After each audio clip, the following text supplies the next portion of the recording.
Hello दोस्तों। अगर आपने 10वीं पास किया है और 11वीं में एडमिशन लेने की सोच रहे हैं और आप एक दिल्ली के स्टूडेंट हैं तो ये वीडियो आपके लिए बहुत ही महत्वपूर्ण हो जाता है। आपको क्या करना है, पहले तो जिस स्कूल में एडमिशन लेना है तो वहाँ आपका वहाँ का आपका डॉक्यूमेंट होना चाहिए, जैसे कि अपना आधार कार्ड और फादर का आधार कार्ड जो है उसी एड्रेस का होना चाहिए। यानी कि जिस स्कूल में आप एडमिशन लेंगे उसी के आसपास का आधार कार्ड होना चाहिए। ठीक है, तो चलिए पहले इस फॉर्म को भरते हैं और इस फॉर्म के बाद जो है मैं बताऊंगा क्या क्या डॉक्यूमेंट इसके साथ लगेंगे और किन बातों का आपको ध्यान देना होगा। ठीक है ना, और क्या क्या स्टूडेंट को दिक्कतों का सामना करना पड़ा ये भी मैं वीडियो के लास्ट में बताऊँगा। ठीक है, जैसे कि मेरा साइबर कैफ़े है, मुझे पता होता है क्या क्या बच्चों की दिक्कतें आ रही है। ठीक है ना, तो मैं आपको पहले ही बता दूंगा ताकि आप पहले से तैयार रहें। तो चलिए वीडियो को शुरू करते हैं। और वीडियो को शुरू करने से पहले अगर आप हमारे चैनल पर नए हैं तो इस चैनल को जरूर सब्सक्राइब कर लें, शेयर कर दें, लाइक ज़रूर करें। तो चलिए शुरू करते हैं। सबसे पहले इस फॉर्म को भरते हैं। इस फॉर्म के अंदर पार्ट ए है और यहाँ पर जो है पार्ट बी है और पार्ट यहाँ पे सी और ये डी। चलिए, हमें पार्ट सी और डी को नहीं भरना है, ये स्कूल की तरफ से भरा जाएगा। ठीक है, हमें सिर्फ पार्ट ए और बी को ही भरना होगा। तो चलिए यहाँ पर देखिए, सबसे पहले आपको फ़ोटो लगा लेनी है। ठीक है, इस जगह, और यहाँ पर आपको स्कूल का नाम लिख लेना जिस स्कूल में आप एडमिशन लेंगे। ठीक है, यहाँ पर कैपिटल लेटर में लिखना है, यहाँ लिखा हुआ कैपिटल लेटर में। मैं आपसे रिकमेंड करूँगा कि आप जो भी यहाँ पर फिल करेंगे आप कैपिटल लेटर में ही फिल करें। ठीक है, यहाँ पर जो है आप अपना स्कूल का नाम लिख देंगे। देखिए, नेम ऑफ स्कूल यहाँ पे फिल कर देंगे। उसके बाद विद्यार्थी का नाम यानी कि नेम ऑफ द स्टूडेंट, जो भी आपका नाम है यहाँ पर आप लिख देंगे। ठीक है, उसके बाद यहाँ पर मेल है फीमेल है वो यहाँ पर टिक करके और यहाँ पर बॉक्स में लिख देना है। उसके बाद यहाँ पर लिखा हुआ है date of birth in figure, यानी कि आपको नंबरों में यहाँ पर डेट ऑफ बर्थ लिखना है, यानी अंकों में।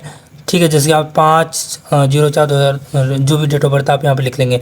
उसके बाद यहाँ पर वर्ड में लिखेंगे, यानी स्पेलिंग के साथ यहाँ पर लिखेंगे। ठीक है, उसके बाद कौन से स्कूल कौन सी क्लास में आप एडमिशन लेंगे, जाहिर सी बात है 11वीं क्लास में। ठीक है ना, चलिए आगे बढ़ते हैं। यहाँ पर आधार संख्या, यहाँ पर आधार नंबर फिल कर देंगे। ठीक है, और उसके बाद यहाँ पर बैंक का नाम यानी बैंक जो भी बैंक है वो यहाँ पर लिख देंगे। ठीक है, उसके बाद यहाँ पर नीचे की तरफ आएंगे, यहाँ पर अपना अकाउंट नंबर लिख देंगे सही तरीके से। ठीक है, उसके बाद यहाँ पर IFSC कोड लिख देंगे। ठीक है, नीचे आपके पासबुक में मिल जाएगा। अगर आपके पास IFSC कोड नहीं है तो आप गूगल पे जाकर सर्च कर सकते हैं अपने एरिया का नाम डाल के IFSC कोड। ठीक है, उसके बाद अगर आपका ब्लड ग्रुप है, ठीक है, ब्लड ग्रुप है तो यहाँ पर ब्लड ग्रुप डाल देंगे, नहीं है तो इसे ब्लैंक छोड़ देंगे। ठीक है, यहाँ पर आपके माता का नाम आ जाएगा, यहाँ पर आपके पिता का नाम आ जाएगा। ठीक है, और यहाँ पर आपके गार्जियन का नाम नहीं आएगा, माता पिता तो ये आएगा, ये आएगा, इन दोनों में से नहीं है कोई गार्जियन आपका कोई तो यहाँ पर गार्जियन का नाम आ जाएगा। ठीक है, आप क्या है SC ST OBC जनरल है, जो भी आप है वो यहाँ पर फिल कर देंगे। अगर आप जनरल है तो यहाँ पर GEN लिख देंगे। आप अगर कोई और अदर है यहाँ पर वो लिख कर और साथ में आपको सर्टिफिकेट भी लगाना होगा। ठीक है, चलिए रिलीजन क्या आप हिंदू है मुस्लिम है जो भी आप यहाँ पर लिख देंगे। ठीक है, उसके बाद पिता व्यवसाय, कौन व्यवसाय करते हैं, पिता करते हैं, माता करते हैं, गार्जियन करते हैं, तो इसके केस में क्या है पिता करते हैं तो पिता का यहाँ पर नाम लिख देंगे। उसके बाद यहाँ पर एनुअल इनकम, ठीक है, तो जो भी आपकी एनुअल इनकम है वो यहाँ पर आपको लिख देना है। उसके बाद जो है यहाँ पर एड्रेस लिखेंगे, जो भी आपका एड्रेस है आधार कार्ड में वो यहाँ पर फिल कर देंगे। ठीक है, उसके बाद टेलीफोन नंबर देना है, किसका दे रहे हैं, माता का दे रहे हैं, पिता का दे रहे हैं, जिसका भी दे रहे हैं वो यहाँ पर नाम लिखेंगे और यहाँ पर टेलीफोन नंबर लिख देंगे। ठीक है ना, टेलीफोन नंबर यहाँ पर आ जाएगा। ठीक है, जिस अगर माता का तो यहाँ पर टेलीफोन नंबर, अगर पिता का टेलीफोन नंबर तो यहाँ पिता का टेलीफोन नंबर आ जाएगा। ठीक है, यहाँ पर नाम नहीं लिखना, सिर्फ टेलीफोन नंबर लिखना। ठीक है, चलिए यहाँ पर थर्ड लैंग्वेज आप क्या लेना चाह रहे हैं वो यहाँ पर आप लिख देंगे, जो भी आप लेना चाह रहे हैं। ठीक है, चलिए अब यहाँ पर नीचे की तरफ आएंगे, इस सब को आपको कुछ नहीं करना।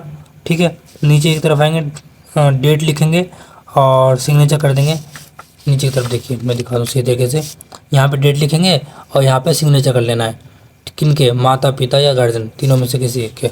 चलिए पीछे की तरफ आएंगे, यहाँ पर पार्ट बी के अंदर यहाँ पर श्री श्रीमती, यानी यहाँ पर पिता का नाम आएगा, ठीक है, पिता या माता का नाम आएगा, इन दोनों में से किसी का। उसके बाद यहाँ पर आपका नाम आएगा, यानी स्टूडेंट का नाम यहाँ पर आएगा, ठीक है। और यहाँ पर आपको डेट ऑफ बर्थ लिख देनी है अंकों में, और यहाँ पर फिगर में लिख देनी है डेट ऑफ बर्थ, ठीक है। बस ख़त्म, और कुछ नहीं करना।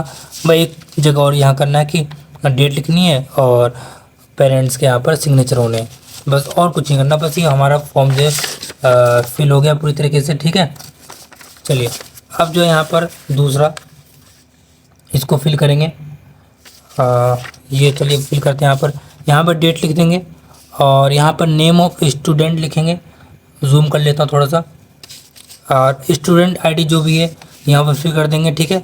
क्लास 10th यानी कि एग्ज़ाम रोल नंबर, जो भी आपका रोल नंबर है वो यहाँ पर फिल कर देंगे। उसके बाद आप इनमें से आप क्या लेना चाह रहे हैं, ठीक है, जो भी आप लेना चाह रहे हैं उस पर आपको टिक करना है।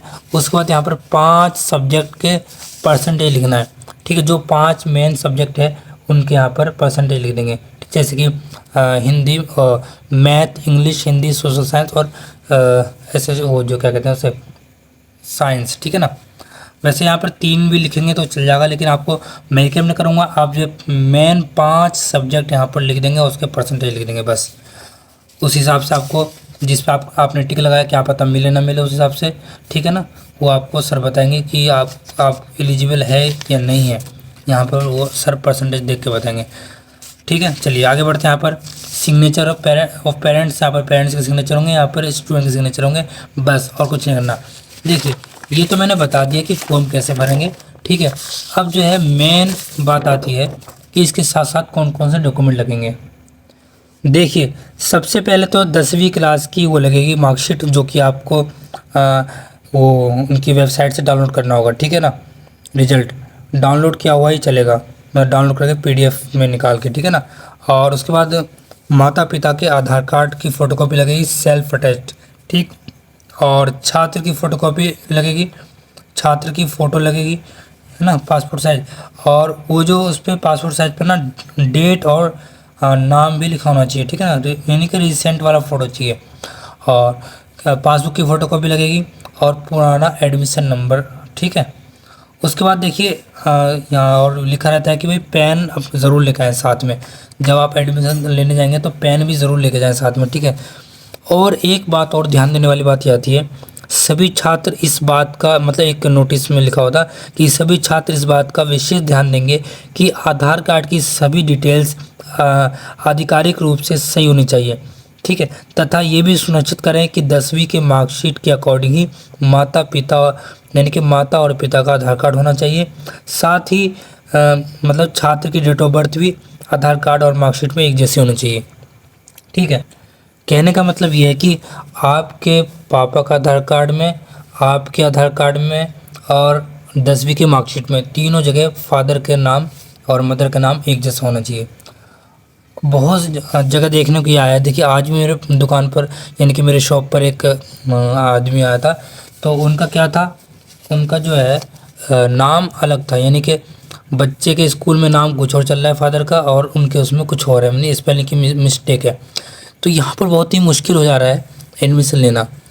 कैसे, जैसे कि 10वीं की मार्कशीट तो भाई ठीक हो नहीं सकती हूँ, ये ध्यान देना, 10वीं की मार्कशीट पे ठीक नहीं हो सकती मतलब फादर का नाम, फादर के आधार कार्ड पे ही, आधार कार्ड को ही सही करना होगा, ठीक है। देखिए पॉसिबल नहीं है 10वीं की मार्कशीट को सही करना।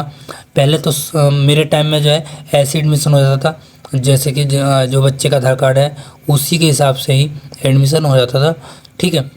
स्कूल वालों को भी गलती, यहाँ पर स्कूल वालों को क्या गलती है, देखिए उनको जो सोचना चाहिए भाई 8वीं में ही यानी कि 9वीं में रजिस्ट्रेशन होते हैं 10वीं के, तो उसी में ही नाम वाम सब सही कर लेना चाहिए, ठीक है। अब जो है 11वीं में एडमिशन ले रहे हैं ना, तो इसमें बहुत दिक्कत आ रही है। तो उनको जो मान के चलो फादर का नाम चेंज होगा आधार कार्ड में, जैसे कि बच्चे का आधार कार्ड, बच्चे के जो 10th की मार्कशीट में उसमें नाम अलग है, वो वैसे ही उनको आधार कार्ड चाहिए, वो इस मतलब सेम आधार कार्ड चाहिए। तो कहने का मतलब ये है कि अगर फादर अपना नाम सही करवाएगा तो समझ लो उसको 10-15 डॉक्यूमेंट में भी सही करवाना पड़ेगा, पैन कार्ड, बैंक की कॉपी, है ना, अगर लोन वगैरह चल रहा है तो उसमें पैन कार्ड में भी, इस सब में चेंज करना पड़ेगा। तो देखो एक रास्ता मैं बता रहा हूँ, अगर किसी का गलत है तो मैं आपको बता रहा हूँ क्या करना होगा। पेरेंट्स से ही मतलब पेरेंट्स ही अपने आधार कार्ड में नाम चेंज करवा लें, ठीक है। और मतलब मदर भी, दोनों अपना नाम चेंज करवा लें। 10वीं के मार्कशीट में जैसा नाम है बच्चे का वैसे अपने में करवा लें। उसके बाद जब एडमिशन हो जाएगा तब जाकर दोबारा से आप सही करवा लेंगे जैसा पहले था, ठीक है। देखिए इसमें थोड़ा पैसे खर्च होंगे लेकिन आप ये करवा लें तभी एडमिशन होगा। ये पता नहीं कौन सा रूल है भाई, जो गलत हुआ तो गलत ही चलने देना चाहिए। अब क्या है कि भाई पेरेंट्स परेशान हो रहे हैं, ठीक है ना। ये बहुत गलत हो रहा है। जैसे कि अगर भाई 10वीं में गलत है नाम, 10वीं में नाम गलत है तो कोई बात नहीं, वही नाम होना चाहिए जो 10वीं में है। वो कह रहे भाई फादर का नाम भी आधार कार्ड में वो वैसे ही होना चाहिए जैसे कि बच्चे के 10वीं क्लास में नाम है, ठीक है ना। तो आपसे रिकमेंड करूँगा जिन जिनका भी फादर का नाम गलत है 10वीं के बेस से अगर सही नहीं है तो आप 10वीं के हिसाब से आप सही करवा लें कहीं भी साइबर कैफ़े पे जाके, जो कि कुछ ज़्यादा अमाउंट लेंगे, वो सही कर देंगे डॉक्यूमेंट बना के, एफिडेविट लगा के, कुछ भी लगा कर वो आपका नाम सही कर देंगे। उसके बाद आप काम करवा लें, एडमिशन ले लें। जब एक बार एडमिशन हो जाए उसके बाद अपना नाम वैसे ही करवा लें सुधार जैसा पहले था, ठीक है। यानी कि फ़ादर के लिए कह रहा हूँ, फ़ादर अपना नाम वैसे ही करवा लें जैसा पहले था। इससे क्या होगा कि आपको किसी में भी नाम चेंज नहीं करना पड़ेगा। किस में, जैसे पैन कार्ड, ड्राइविंग लाइसेंस, ये सब में आपको नाम चेंज नहीं करना पड़ेगा। सिर्फ आधार कार्ड में नाम चेंज करेंगे, बच्चे का एडमिशन हो वापस ख़त्म, उसके बाद अपना वापस से वही नाम कर लेंगे, ठीक है ना फादर। आई होप कि ये वीडियो आपको अच्छी लगी होगी और ये नॉलेजेबल हुआ होगा। अगर आपके मन में कोई कमेंट है, कोई बात है तो आप हमें कमेंट करके पूछ सकते हैं, मैं बताने की कोशिश करूँगा, ठीक है। मिलते हैं अगली वीडियो में कोई और नए टॉपिक के साथ।